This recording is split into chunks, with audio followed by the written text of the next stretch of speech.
Hi, it's Tom from Lone Horizons. We're back with our solo campaign of Dungeon Crawl Classics.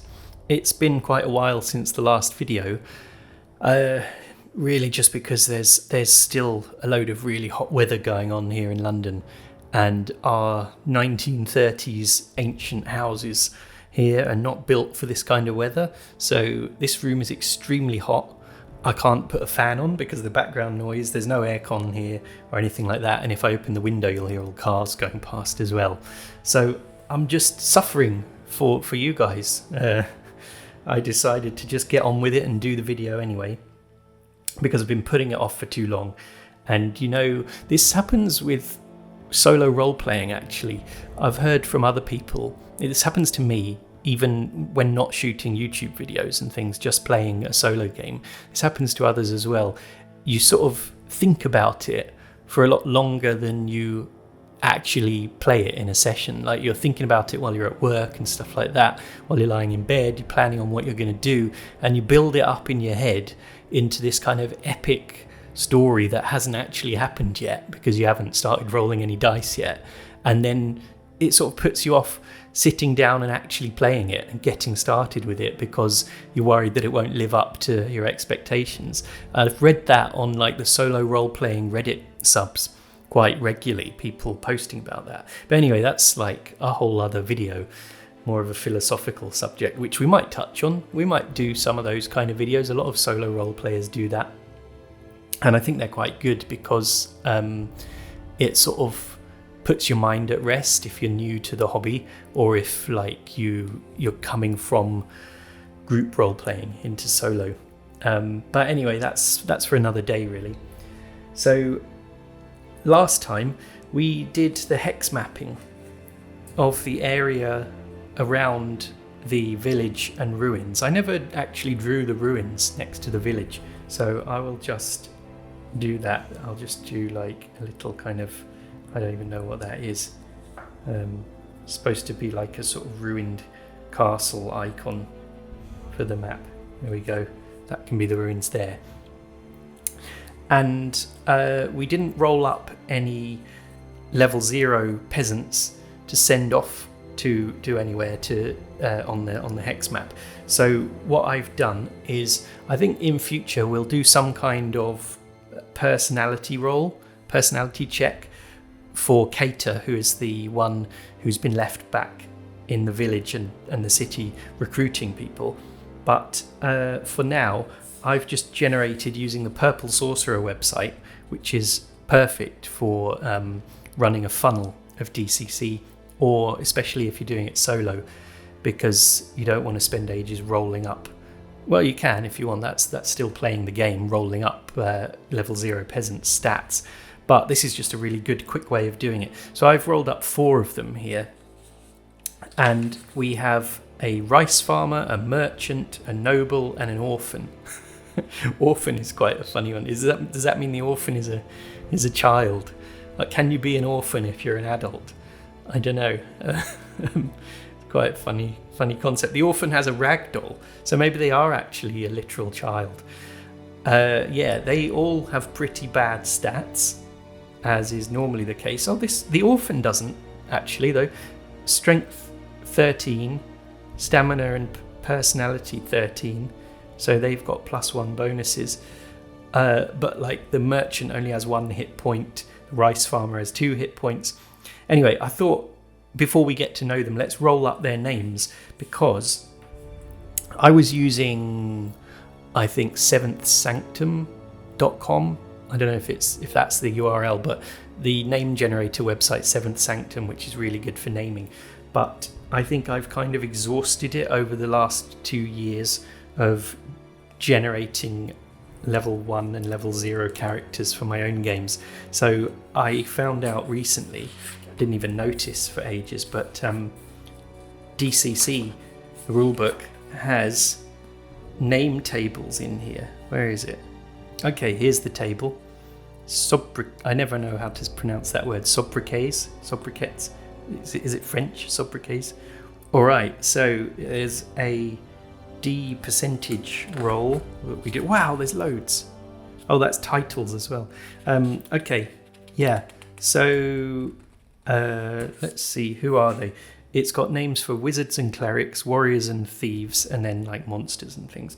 So the rice farmer could be a warrior because he's got a +1 strength bonus. So we'll roll for him first. Let's find the dice. All right, the rice farmer. Oh, it doesn't say their gender either. So let's do that too. Here we go. 1 to 3 is male, and the rest is female. So that is a man, and his name is 70 on here. Warriors and thieves. Sigurd. That's a good name. It sounds kind of Scandinavian. So Sigurd. It hasn't generated his alignment. Oh, that's funny. Wonder why that is.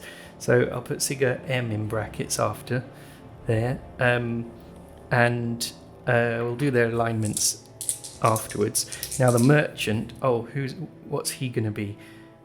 He's not very good at anything really. I'll just do the warriors and thieves table. I'm saying he, but it could be a woman. Okay, that is another man. 42.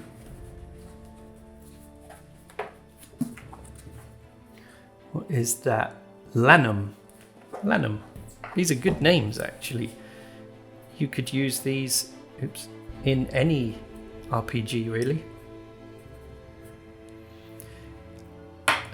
That's one thing about being into RPGs. If you've got one rulebook, often you can use bits of it in other games as well without having to buy extra stuff specifically for those games. All right, so the noble. This is another noble. Is he related to the noble warrior who died, our fighter who died in the dungeon quite recently? I've forgotten his name now. Okay, this is a woman. This could be his widow out for revenge. So that is 9. Let's use the wizards and clerics table for this one. She does have an intelligence +1 bonus. So 9. Ildaweir. I guess these are kind of gender neutral names, which is good. Ildaweir. That sounds like kind of like a ancient British kind of woman's name. I don't know how to spell it. Ildaweir. A bit like it would be a character's name in Arthurian legend or something. All right, so she's a female noble. And then the orphan. Who's going to be the orphan? That's a man. 39. The orphan could be a fighter. So 39. Kothar the orphan. Yeah, that's good.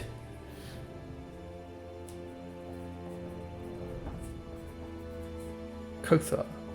All right, and so the alignments are lawful, chaotic, and neutral. So why don't I roll a d6 for each of them,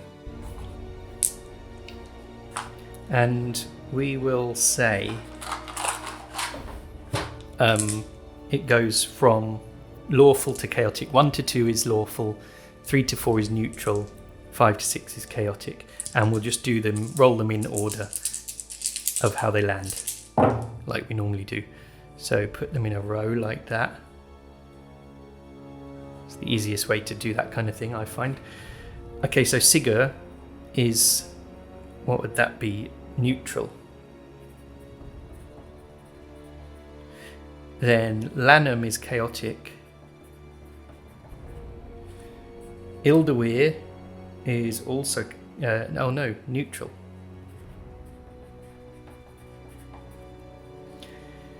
And Kothar is lawful.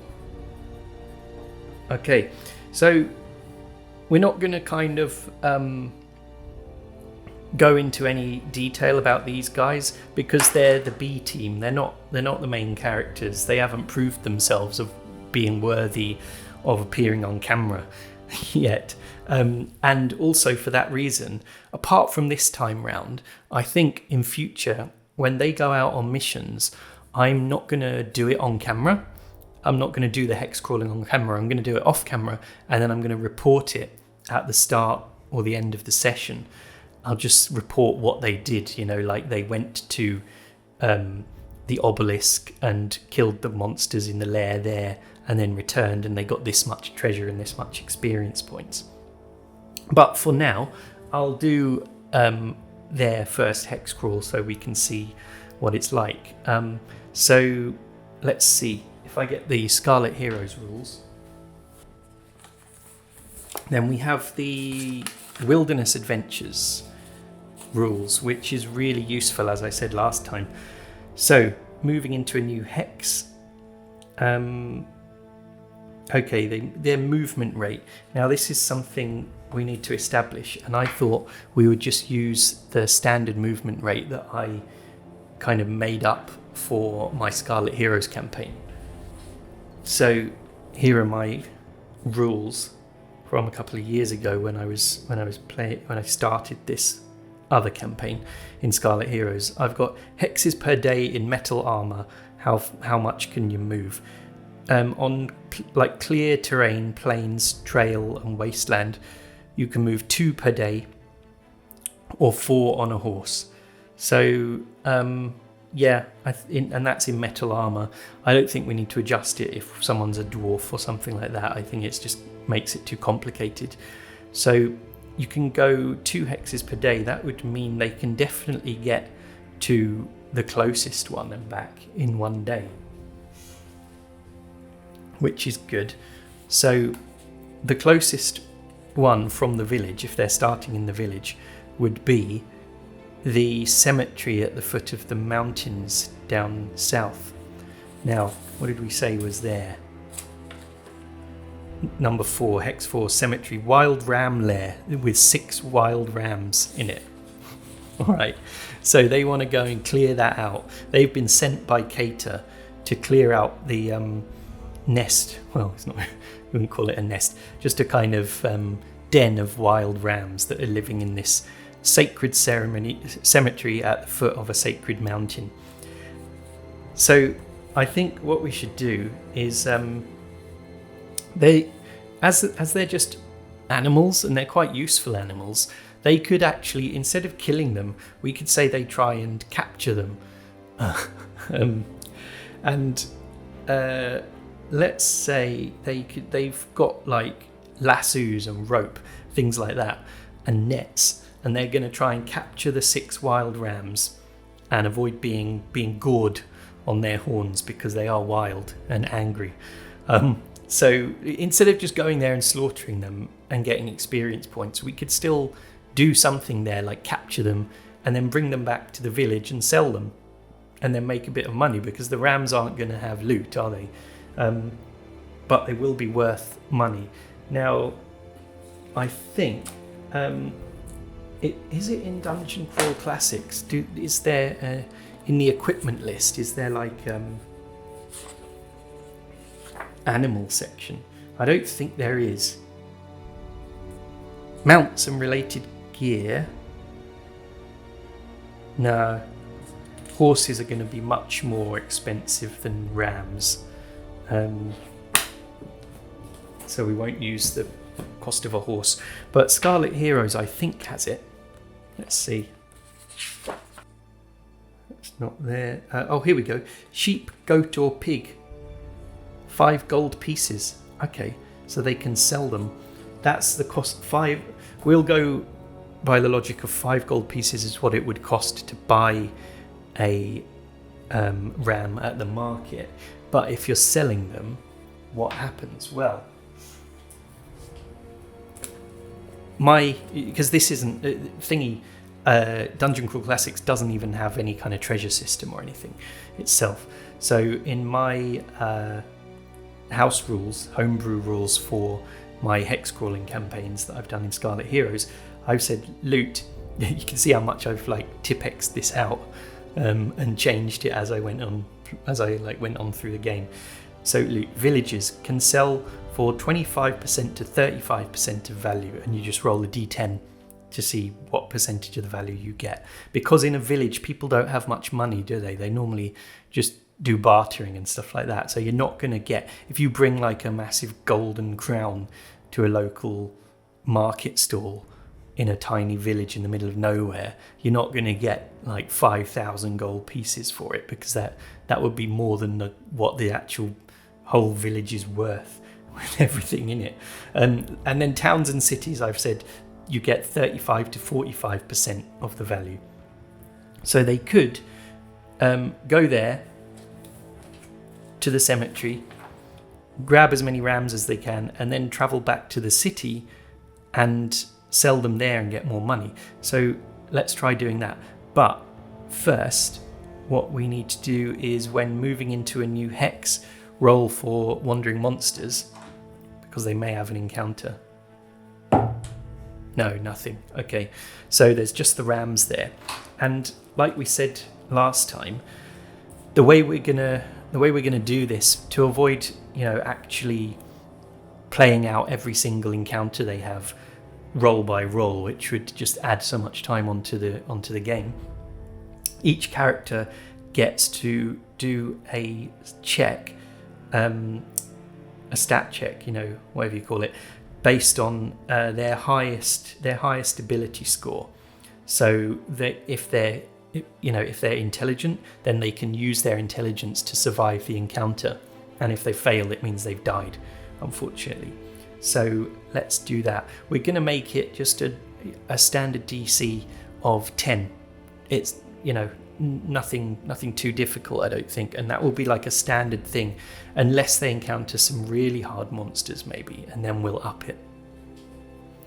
So we could just roll them all at the same time. If I've got 4 d20s, 1, 2, 3 and 4. Yes, I have, yeah. So yeah, each of them has to get 10 or more to survive this, otherwise they die. And if they survive, this will give them some experience. Alright, so we'll lay them out like this. Oops. Hope I didn't move that by accident. Alright, so Sigurd, what does Sigurd have? Strength. So Sigurd, she is going to jump on top of a ram, grab it by the horns and try and wrestle it to the ground. And she has rolled an 8, and so that means she gets 9. She's failed. The ram she lands on top of its horns and gets gored and killed. So that's the end of Sigurd. That was quick. Okay, Lanum. This isn't going well, is it? Just looking at the numbers we've rolled. Lanum rolls a 2. So Lanum doesn't have any abilities really. He just charges up. He's a merchant. With his eyes filled with greed, he charges up to the nearest ram, grabs it, and it gores him instantly in the face because he rolled a 2, which is really bad. And he has no modifier for that, so he's dead as well. Okay, this is not going how I imagined it would go, actually. So then Ildeweir, the Arthurian woman, she's rolled a 7. What's she got? She has got an intelligence bonus and a luck bonus of 1. So let's say she uses her intelligence to see if she can grab one. But that only gives her an 8, so she is killed as well. And then Kothar, what does he have? He has a strength bonus of 1. So he charges up to a ram, grabs hold of it, and let's say it from behind it kicks him, from in front of him, it kicks him in the head and immediately kills him. So the entire party is killed. We have a total party kill straight away. Alright, now obviously that didn't go the way I wanted it to. You might be saying, burn luck. But I kind of had the idea that like I wouldn't be burning. I don't know why. I just sort of, this is how I played it when we did when we started off the first characters as level 0. I didn't do any burning luck because I just wanted it to be really lethal to see who would survive, because I thought if you burned luck you would just keep doing it at level 0 and then you'd use up all your luck and it wouldn't come back because no one's a thief yet and only thieves regenerate luck, and maybe halflings I think. So yeah, they don't get a second chance, they're all just dead unfortunately. And Keita will have to next time try and get some more unlucky peasants to join her, which might be hard considering the first 4 never returned to the village after they left. And that is where we're going to leave it today, because while I was editing this episode, the session actually went on for a lot longer after this because of a bloody big fight. And during the edit I realised it was going to be an hour and 40 minutes and take me several evenings to do all the sound effects and things. So I will see you next time. Thanks for watching, and have a great day.